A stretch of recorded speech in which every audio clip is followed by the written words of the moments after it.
akan keluar daripada kerangka kongres biasa. Kita kongres di mana? Kelantan. Kenapa kongres di Kelantan? Parti buat di Kelantan. Jomlah kita pergi Kelantan ambil-ambil. Boleh juga beli toto, beli serunding kat pasar Kota Baru. Hasilnya apa? Media melaporkan perwakilan Selangor membelasah Menteri Besar Selangor kerana tak puas hati Angkatan Muda tak dapat banyak share. Perwakilan Pulau Pinang bangkit membelasah kerajaan DAP. Perwakilan daripada Kedah membelasah kedua Angkatan Muda sendiri. Akhirnya apa jadi? Apa kesan laporan media? Himpunan Anak Muda Progresif Malaysia tidak ada kesan terhadap rakyat. Itu masalah namanya. Bagaimana kita akan lakukan, saudara? Contoh, ni contoh. Katakan tahun ini masalah tanah kah? Rampasan tanah di Bujal Kemaman, Perak, rampasan semula tanah kerana pertukaran kerajaan dan sebagainya. Perobohan tak rumah tinggal di Pelentong, Permas dan sebagainya. Isu tanah kereta api di Rembau Negeri Sembilan. Isu perampasan tanah NCR menjadi tanah balak komersial di Sabah dan Sarawak. Isu tanah menjadi agenda utama kita tahun ini contohnya. Kenapa kita perlu bermesyuarat di hotel? Kenapa tidak kita cari tempat setinggan krisis, bina kemah, mesyuarat. Saudara, duit ada, mobilize tinggal daripada Pelentong, mobilize ni Dayak-Dayak daripada Sabah Sarawak, orang asal daripada Semenanjung, daripada seluruh Bujal dan sebagainya. Siapa naik berucap? Anak orang asal yang menceritakan nikmat mendapat geran di bawah kerajaan Pakatan Rakyat.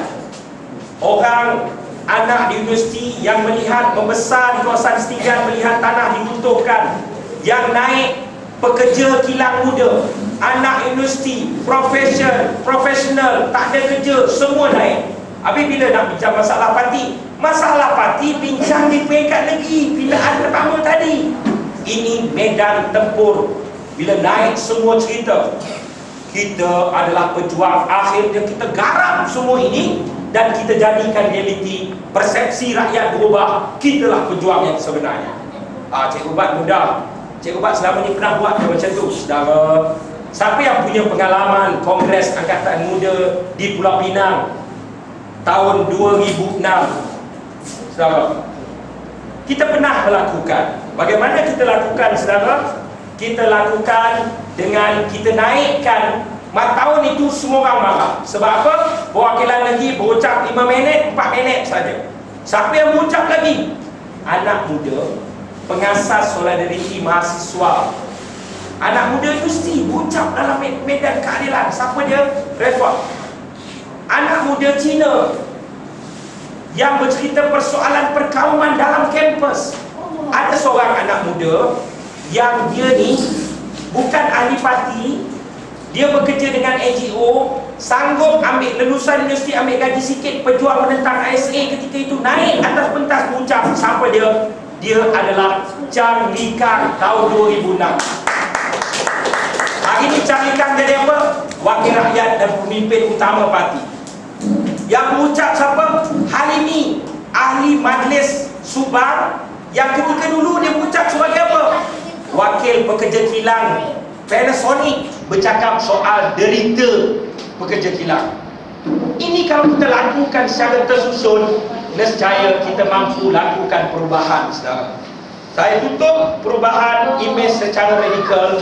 Itu contoh idea yang kita nak bawa. Yang ketiga, penjanaan ekonomi, saudara. Ini isu penting yang selama ini diketepikan. Selama ini ekonomi tidak bersifat empower, tidak bersifat memperkasa. Dia bersifat spoon feed, bagi makan sudu. Nak buat program ni macam mana ni? Okeylah, ambillah 300, ambillah 500. Akhirnya pemuda dikawal sebegitulah.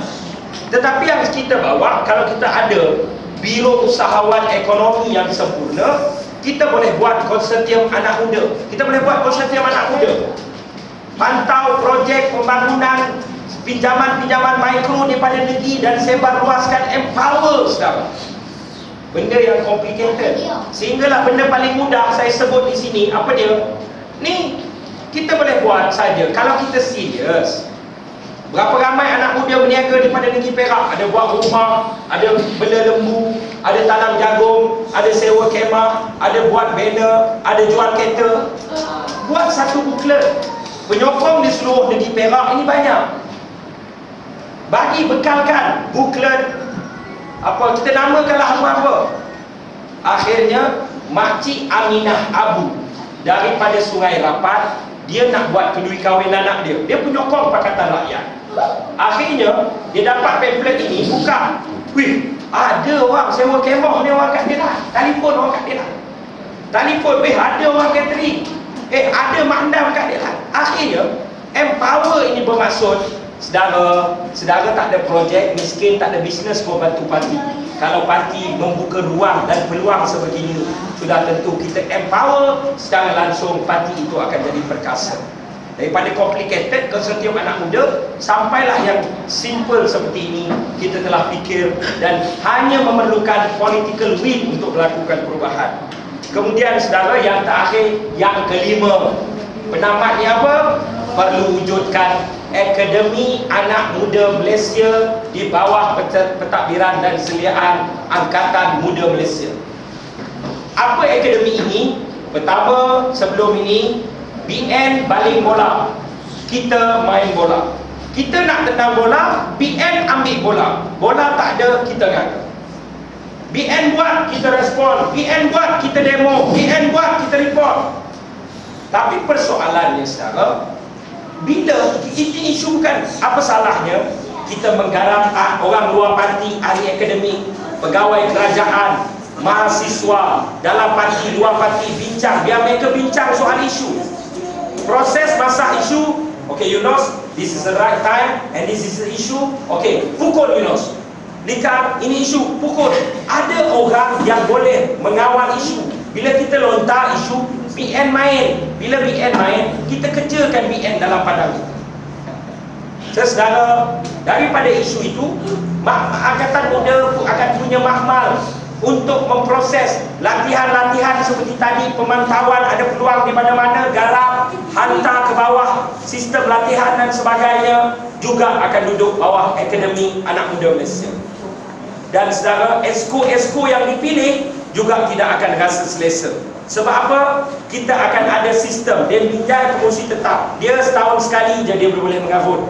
Selain daripada itu, dia akan lead satu section di mana dia adalah orang yang bertanggungjawab memantau report kad pencapaian setiap exco. Lepas ni kamu boleh, exco bukan sekadar nak pergi berceramah, kungkang-kungkang, nak pergi demo apa semua. Itu betul, gerakan mobiliti rakyat. Tapi persoalan paling penting, kamu ada task, kamu ada kerja kamu, YBOM, kamu lead team. 6 bulan daripada sekarang mesti pindah perlembagaan, peraturan tetap pemuda. Kalau tak pindah, kita akan report kepada semua pemuda kegagalan YBOM. Ini, jadi semua kena jaga-jaga. Sebab siapa jaga? Jaga sharpshooter. Memang. Jadi saudara saya hormati sekalian, saya garap akhirnya saya garap 3 cabaran penting, 3 tumpuan dan sasaran dengan 5 pendekatan praktikal. Pasukan ini dibentuk sedemikian rupa. Likang, anak Cina, menang Likang tu runtuh tembok persepsi perkauman sebenar. Parti ini akan jadi parti rakyat Malaysia. Likang akan pergi ke depan Cina. Wahai orang Cina, Likang akan cakap, wahai orang Cina, orang